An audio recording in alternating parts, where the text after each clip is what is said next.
आप देख सकते हैं मार्शल इस समय एलजी हाउस के पास में जो बैरिकेड किया गया है, जो पुलिसकर्मी सुरक्षा बल यहाँ पे तैनात हैं, उन सभी के साथ यहाँ धक्का मुक्की हो रही है और ये बैरिकेड तोड़ के एलजी हाउस तक जाने की कोशिश कर रहे हैं। और क्योंकि इनको बैरिकेड करके यहाँ रोक दिया गया था, इनको परमिशन दी गई थी मगर इनको यहाँ रोक दिया गया था और अब ये मार्शल आर पार की स्थिति में है और ये कह रहे हैं कि हम किसी भी कीमत पे एलजी हाउस तक जाएंगे और एलजी को यानी कि दिल्ली के गवर्नर को अपनी बात सुनाएंगे। और ये देखिए, ये बैरिकेडिंग यहाँ से तोड़ी जा रही है, खोली जा रही है इन मार्शल द्वारा और ये लगातार कोशिश कर रहे हैं कि एलजी हाउस तक जाए, मगर पुलिस भी अपनी कोशिश कर रही है कि इनको इसके आगे ना जाने दिया जाए।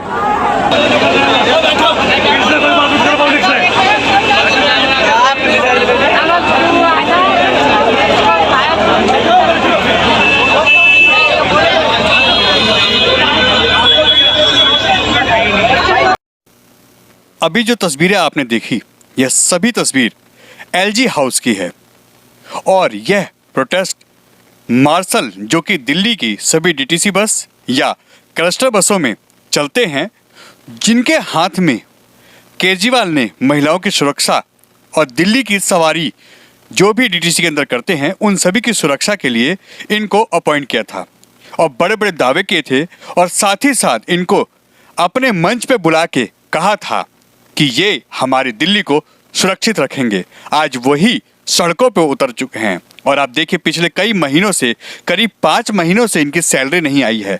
इन्होंने हर वो नेता की चौखट पे माथा टेका है, इन्होंने प्रदर्शन किया है, सरकार को चेताया है, जगाया है, मगर अफसोस 5 महीने का वेतन इनको अभी तक नहीं दिया गया। और ये अकेले ये नहीं हैं, डीटीसी के कर्मचारी भी हैं, डीटीसी के वो पुराने वर्कर भी हैं जो अपनी पेंशन, अपनी मांगों को लेकर लगातार प्रदर्शन कर रहे हैं और दिल्ली में आशा वर्कर और आंगनवाड़ी की वो महिलाएं भी हैं जो अपने वेतन की मांग कर रहे हैं, अपने लिए अपने हक की मांग कर रहे हैं। मगर इसी कड़ी में दिल्ली के मार्शल भी पिछले 4 से 5 महीने से लगातार अरविंद केजरीवाल के दरवाजे पे बार बार जा रहे हैं, अपनी बात कर रहे हैं, मगर उनको कभी ट्रांसफर के नाम पे उनकी नौकरी से रोक दिया जाता है, उनको ड्यूटी नहीं दी जाती या फिर ले दे के उनकी ड्यूटी वहाँ के कर्मचारी जो डिपो में रहते हैं वो इनकी ड्यूटी लगाते हैं और उसके एवज में इनको पैसे देने पड़ते हैं। अब आप सोचिए कितना बड़ा झोल-झाल चल रहा है दिल्ली में। और आज इन मार्शलों का, जो कि दिल्ली के अंदर 16,000 बताए जा रहे हैं, इनका गुस्सा भड़क उठा। आज ये दिल्ली के गवर्नर के घर पे गए थे, इन्होंने परमिशन ली थी और वहाँ पे प्रदर्शन करने की, अपनी मांग रखने की यहाँ पे इनको परमिशन मिली भी थी।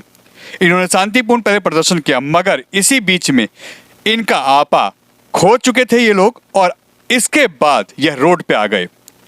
करीब 4 से 5 घंटे तक इन्होंने एलजी हाउस के सामने प्रदर्शन किया, मगर इनको कोई भी ऐसा जवाब नहीं मिला एलजी हाउस से जिससे यह उम्मीद माने या इनके अंदर यह उम्मीद जागे कि इनकी सैलरी अब मिलेगी।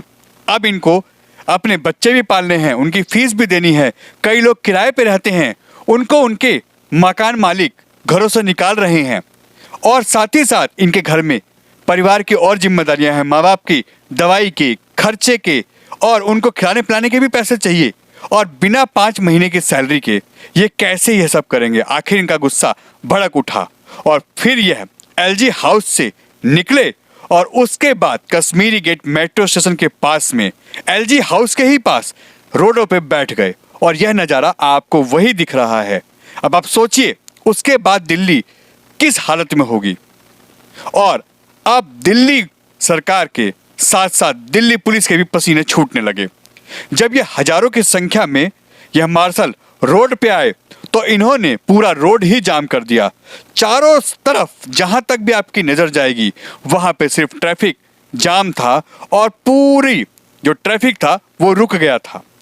आपके सामने तस्वीरें हैं, यह इस समय आईएसबीटी के मेट्रो स्टेशन के पास बैठे हुए हैं। इन्होंने रोड जाम कर दिया और चारों तरफ अफरा तफरी मच गई। दिल्ली पुलिस के पसीने छूटने लगे और उसके बाद इनको हटाने के लिए दिल्ली पुलिस ने बल प्रयोग किया। इनको जबरदस्ती उठा के बसों में ले जाके डाला गया। इनको यहाँ से थाने ले जाया गया, इनको यहाँ से एक तरीके से इनके ऊपर बल प्रयोग करके यहाँ से हटाया गया। इसी कड़ी में कई मार्शल बेहोश भी हुए और आपके सामने ये वो तस्वीर है कि एक महिला मार्शल यहाँ पे बुरी तरीके से बेहोश हो गई। उसके बाद काफी देर तक मशक्कत करने के बाद उसको आखिर होश आया और ऐसे एक नहीं कईयों के साथ ऐसा हुआ, किसी को चोट लगी तो कोई बेहोश हुए और अब इनकी सुनने वाला कोई नहीं है और इनके पास इसके अलावा कोई ऑप्शन भी नहीं बचता है, क्योंकि नेता सुन नहीं रहे। अरविंद केजरीवाल जो दावे करते थे वो इनकी सुध ले नहीं रहे। एलजी हाउस से भी इनको कोई अच्छा खासा जवाब नहीं मिला जिसकी उम्मीद थी। तो फिर ये क्या करेंगे?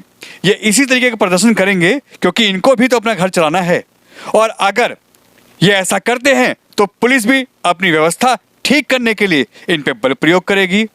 यानी अब टकराव की स्थिति मार्शल, दिल्ली पुलिस और दिल्ली सरकार के बीच में आ गई है और आने वाले दिनों में ऐसे धरने प्रदर्शन, ऐसे जाम, दिल्ली में ये हालात आपको बराबर देखने को मिलेंगे। जब तक इनकी सैलरी रिलीज नहीं होती, इनका साफ कहना है कि हम अब पीछे हटने वाले नहीं हैं। हर डिपो, हर चौक चौराहे को हम जाम करेंगे, डिपो से बसें निकलने नहीं देंगे। आखिर हमारी सैलरी क्यों नहीं दी जा रही? आखिर हम कहाँ जाएं? हमारे लिए कोई क्यों नहीं बाहर निकल रहा? कोई हमारे को आके हमारी सैलरी के ऊपर बात क्यों नहीं कर रहा? 5 महीने हो गए हमें आपसे बार बार रिक्वेस्ट करते करते। अब हमारे पास करो या मरो की स्थिति है और हमें अब जो भी करना पड़े हम आर पार की लड़ाई करेंगे और किसी भी कीमत पे अब हम दिल्ली सरकार से लोहा लेंगे और अपनी मांगों को पूरा करवाएंगे। हमें हमारी सैलरी चाहिए, हम भीख नहीं मांग रहे, अपना हक मांग रहे हैं। जो मेहनत हमने की है, जो हमने अपना पसीना बहाया है, लोगों की सुरक्षा की है, हमने सवारियों को उनके अपने जहां भी उनको जाना था सेफली पहुंचाया, तो हमारे साथ ऐसा क्यों हो रहा है?